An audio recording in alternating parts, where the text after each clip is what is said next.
In the middle of World War I, engineers and industrialists worked with the military to develop a tank. In 1914, British men Ernest Swinton and William Hankey came up with the idea of an armored vehicle with conveyor belt-like tracks over its wheels.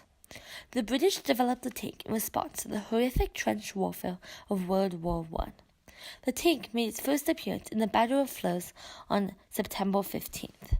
The tank was loud and slow, yet people realized its potential. Throughout World War I, tanks became more advanced. Some game-changing tanks include the British medium Mark A Whippet, which took out 400 German men by rolling over them. In 1918, the French light Renault made its first appearance. The tank was revolutionary in its infrastructure, and many tanks today have the same foundation. The tank provided huge advantage to the British, France, and the U.S. in winning World War I. It provided advantages in protection of soldiers and bringing supplies. The tank's outside was immune to enemy shots. After World War I, engineers worked hard to perfect the tank, which became an asset in the wars to follow. The way we fight war in the modern world has significantly changed from when we were fighting on the battlefield in World War I. We've become so much more technology-based, like drones, where we cannot even see the face of the enemy we are killing. Wars are fought in the streets, not on a battlefield, meaning tanks cannot just roar through due to the narrow streets where people work and live. Now we're seeing much more urban style of conflict.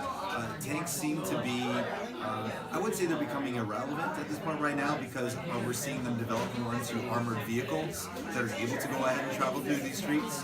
And with the use of IEDs and that sort of thing, you do need to have armored vehicles in order to protect the troops. So we are seeing development of them. So I would say that that they are obsolete at this point right now, but our vision of what a tank was and the visions of what tanks were back in World War I certainly are becoming obsolete.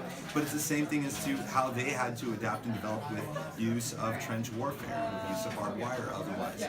We're always going to see weaponry. Unfortunately, we're going to see it continue to evolve and change according to the use of technology these days. Tanks are shown to show military strength and support. They are not so much used as in tank-on-tank fighting. In fact, the last battle of tank-on-tank was in the First Iraq War.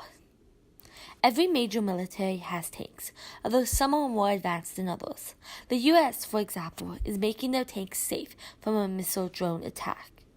The tank was the first killing machine, where you were able to kill the enemy while protecting yourselves.